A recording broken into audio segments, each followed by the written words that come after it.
Hi! എല്ലാവർക്കും നമ്മുടെ പുതിയൊരു യൂട്യൂബ് വീഡിയോയിലേക്ക് സ്വാഗതം. ആഹ്, എൻ്റെ പേര് വരുൺ. ഞാൻ ദുബായിൽ ഒരു ഡിജിറ്റൽ മാർക്കറ്റിംഗ് സ്പെഷ്യലിസ്റ്റായിട്ട് വർക്ക് ചെയ്യാണ്. സോ ഈ ഒരു വീഡിയോയിൽ എൻ്റെ ഒരു കരിയർ ജേണിയാണ് ഞാൻ നിങ്ങളുമായിട്ട് ഷെയർ ചെയ്യുന്നത്. അതായത് എനിക്ക് ദുബായിൽ എങ്ങനെ ഒരു ഡിജിറ്റൽ മാർക്കറ്റിംഗ് ജോബ് കിട്ടി, ഞാൻ എന്ത് കോഴ്സാണ് പഠിച്ചത്, എൻ്റെ സർട്ടിഫിക്കേഷൻസ് എന്തൊക്കെയാണ് ഞാൻ ചെയ്തിരിക്കുന്നത്, പിന്നീട് എൻ്റെ ഒരു ഇൻ്റർവ്യൂ എക്സ്പീരിയൻസ്. സോ നമ്മളുടെ മെയിൻ ടോപ്പിക്കിലോട്ട് പോകുന്നതിന് മുന്നേ ഞാൻ എൻ്റെ ഒരു എഡ്യൂക്കേഷനെ കുറിച്ചൊരു ബേസിക് ഐഡിയ തരാം. ഞാൻ പഠിച്ചത് BSc മാത്സ് ആണ്. അതിനുശേഷം ഞാൻ MBA ചെയ്തു. MBA in marketing and operations. So MBA കഴിഞ്ഞ ശേഷം ഞാൻ നാട്ടിൽ ബാംഗ്ലൂരിലും ഹൈദരാബാദിലും ഒരു 1.5 വർഷത്തോളം വർക്ക് ചെയ്തു. അതിന് ശേഷമാണ് ഞാൻ ദുബായിലോട്ട് ഒരു വിസിറ്റിംഗ് വിസയിൽ വരുന്നത്. സോ ദുബായിലൊരു വിസിറ്റിംഗ് വിസയിൽ വന്ന ആ ഒരു സമയത്ത് തന്നെ ഞാൻ ഇവിടുത്തെ ആഹ്, ഒരു അക്കാഡമിയായ മണിപ്പാൽ അക്കാഡമി ഓഫ് ഹയർ എഡ്യൂക്കേഷനിൽ ഒരു 2 മാസത്തെ ഡിജിറ്റൽ മാർക്കറ്റിംഗ് കോഴ്സിന് ജോയിൻ ചെയ്തിട്ടുണ്ടായിരുന്നു. സോ, ആ ഒരു കോഴ്സ് നമ്മുടെ മെയിൻ ട്രെയിനർ എന്ന് പറയുന്നത് ദുബായിലെ തന്നെ നല്ല ഒരു മാർക്കറ്റിംഗ് ഏജൻസിയിൽ നല്ല വർക്ക് എക്സ്പീരിയൻസ് ഉള്ള ഒരാളായിരുന്നു. സോ, അതുകൊണ്ട് തന്നെ നമുക്ക് പല കാര്യങ്ങളും നല്ലപോലെ പ്രാക്ടിക്കലായിട്ട് നമുക്ക് പഠിക്കാൻ ഒരു ചാൻസ് നമുക്ക് കിട്ടിയിട്ടുണ്ടായിരുന്നു. സോ, ആ ഒരു കോഴ്സ് കഴിഞ്ഞ ശേഷം ഞാൻ ദുബായിൽ ഒരു ജോബ് ഹണ്ടിങ് സ്റ്റാർട്ട് ചെയ്യുകയും അങ്ങനെ ഒരു കമ്പനിയിൽ നമുക്കൊരു ഡിജിറ്റൽ മാർക്കറ്റിംഗ് ജോബിൽ ജോയിൻ ചെയ്യാനും സാധിച്ചു. സോ, പിന്നീട് നമ്മുടെ ഒരു സർട്ടിഫിക്കേഷനെ കുറിച്ച് വരുന്ന സമയത്ത് ഒരു ഡിജിറ്റൽ മാർക്കറ്റിങ്ങിനകത്ത് നമ്മൾ ബേസിക്കായിട്ടുള്ള ചെയ്യേണ്ട മിക്ക സർട്ടിഫിക്കറ്റും ഞാൻ ചെയ്തിട്ടുണ്ടായിരുന്നു. ഫോർ എക്സാമ്പിൾ നമ്മളുടെ Google and certifications, Google analytics, പിന്നെ SEOയുടെ സെംറഷിൻ്റെ SEOയുടെ സർട്ടിഫിക്കേഷൻസ്, പിന്നെ ഹബ്സ്പോട്ടിൻ്റെ ഇമെയിൽ മാർക്കറ്റിംഗ്, പിന്നെ കോണ്ടന്റ് മാർക്കറ്റിങ്ങിൻ്റെയൊക്കെ സർട്ടിഫിക്കറ്റ്.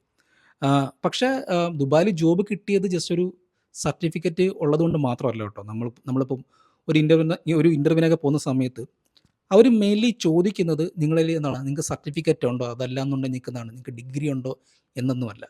അതായത് അവരുടെ ഒരു ബിസിനസ്, ഫോർ എക്സാമ്പിൾ ഇപ്പം അവർ പറയണം, ഓക്കെ, ഇപ്പം നമ്മളുടെ ഒരു കൊമേഴ്സ് പ്ലാറ്റ്ഫോമാണ്. അപ്പം നമ്മളെ പ്രോഡക്റ്റ് നിങ്ങൾക്ക് എങ്ങനെ മാർക്കറ്റ് ചെയ്യാൻ പറ്റും, നിങ്ങൾക്ക് എത്രത്തോളം ബഡ്ജറ്റ് വേണം, നിങ്ങൾക്ക് ഒരു മാസം എത്ര സെയിൽസ് നടത്താൻ പറ്റും. ഫോർ എക്സാമ്പിൾ നിങ്ങൾക്കിപ്പം മന്ത്ലി അല്ലെങ്കിൽ നിങ്ങൾക്കിപ്പോൾ ഡെയിലി നിങ്ങൾക്ക് എത്ര ബഡ്ജറ്റ് വേണം, നിങ്ങൾ ഡെയിലി എത്ര ലീഡ്സ് കൊണ്ടുവരും. അപ്പം ഇങ്ങനെയൊക്കെയുള്ള വളരെ പ്രാക്ടിക്കലായിട്ടുള്ള ക്വസ്റ്റ്യൻസാണ് നമ്മൾ ഇൻ്റർവ്യൂവിനൊക്കെ ഫേസ് ചെയ്തത്.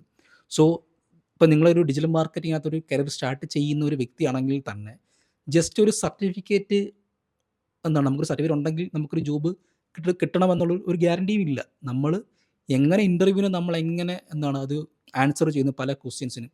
പിന്നെ നമുക്ക് പ്രാക്ടിക്കലി ചെയ്യാൻ അറിയാമെന്ന് നമ്മളുടെ ഇൻ്റർവ്യൂ ചെയ്യുന്ന ഒരാൾക്ക് മനസ്സിലായാൽ മാത്രമേ നമുക്കൊരു ഡിജിറ്റൽ മാർക്കറ്റിൽ ജോബ് കിട്ടൂ. സോ, അതുകൊണ്ട് തന്നെ ഇപ്പം നിങ്ങളൊരു ഡിജിറ്റൽ മാർക്കറ്റിംഗ് പഠിക്കാൻ പോകുന്ന ഒരു വ്യക്തിയാണ്, അതല്ല നിങ്ങളിപ്പം കറൻറ്റ്ലി ഡിജിറ്റൽ മാർക്കറ്റിംഗ് പഠിച്ചുകൊണ്ടിരിക്കുന്ന ഒരു വ്യക്തിയാണെന്നുണ്ടെങ്കിലും നമ്മൾ മെയിൻലി ഫോക്കസ് ചെയ്യേണ്ടത് നമ്മൾ പഠിക്കുന്ന കാര്യങ്ങൾ നമ്മൾ പ്രാക്ടിക്കലി അപ്ലൈ ചെയ്യാനാണ്.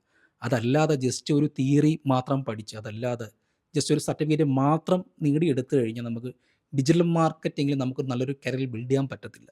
സോ, ഇനി ഡിജിറ്റൽ മാർക്കറ്റിംഗ് പഠിക്കാൻ പോകുന്നവരായാലും അതല്ല, ഇപ്പോൾ നിങ്ങൾ ഡിജിറ്റൽ മാർക്കറ്റിംഗ് പഠിച്ചുകൊണ്ടിരിക്കുന്ന ഒരു വ്യക്തിയാണെന്നുണ്ടെങ്കിലും നിങ്ങൾക്ക് ഒരു ഒരു ഇൻസ്ട്രക്ഷൻ പോലെ തരാൻ പറ്റുന്നത് ഈ ഒരു കാര്യമാണ്. നമ്മൾ പഠിക്കുന്ന കാര്യങ്ങൾ നമ്മൾ പ്രാക്ടിക്കലി ചെയ്യാനും അത് അപ്ലൈ ചെയ്യാനും നമ്മൾ അറിഞ്ഞിരിക്കണം.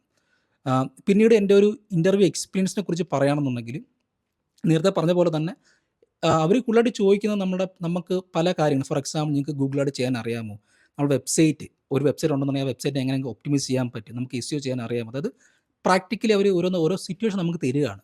ഇപ്പം നമ്മുടെ പ്രൊഡക്റ്റ് ഇതാണ്, അതല്ല നമ്മുടെ വെബ്സൈറ്റ് ഇതാണ്, നമ്മുടെ വെബ്സൈറ്റ് എങ്ങനെ നമുക്ക് ഫസ്റ്റ് പേജിൽ റാങ്ക് ചെയ്യാം. അപ്പം നിങ്ങളൊരു ഇൻ്റർവ്യൂവിന് പോകുന്ന സമയത്ത് ജസ്റ്റ് ഒരു സർട്ടിഫിക്കറ്റ് ഉണ്ട്, അതല്ല ഇപ്പം കേരളമൊക്കെ എടുത്തു കഴിഞ്ഞാൽ കുറേ ഏജൻസികളുണ്ട്. അപ്പം ആ ഒരു ഏജൻസിയിൽ പഠിച്ച സർട്ടിഫിക്കറ്റ് കൊണ്ട്, അതല്ല എന്നുണ്ടെങ്കിൽ ഞാൻ ഈ പറഞ്ഞ സർട്ടിഫിക്കറ്റ് കൊണ്ട് മാത്രം നമുക്ക് ജോബ് കിട്ടത്തില്ല. അപ്പം നമ്മളൊരു ഇൻ്റർവ്യൂവിന് പോകുന്ന സമയത്ത് നമ്മൾ ഒരു കംപ്ലീറ്റ്ലി ആ ഒരു കമ്പനിയുടെ സർവീസും പ്രൊഡക്റ്റും എന്തൊക്കെയാണ്, അതിനെ നമുക്ക് എങ്ങനെ പ്രാക്ടിക്കലി നമുക്ക് എന്തൊക്കെ ടൈപ്പ് ഓഫ് മാർക്കറ്റിംഗ് ചെയ്യാൻ പറ്റും, അതെല്ലാം ഒരു നല്ലപോലെ ഒരു ഇൻ്റർവ്യൂ നമ്മൾ പ്രിപ്പയർ ചെയ്യണം. ഇൻ്റർവ്യൂ പ്രിപ്പയർ ചെയ്യാതെ നമ്മൾ ഒരിക്കലും ഇൻ്റർവ്യൂവിന് പോയിട്ട് ഈ ഒരു സർട്ടിഫിക്കറ്റ് ഉണ്ട്, അതല്ല എനിക്കിപ്പോൾ ഡിഗ്രി ഉണ്ട് അല്ലെങ്കിൽ MBA ഉണ്ടെന്ന് വെച്ച് കഴിഞ്ഞ് ആരും നമുക്ക് ജോബ് തരത്തില്ല.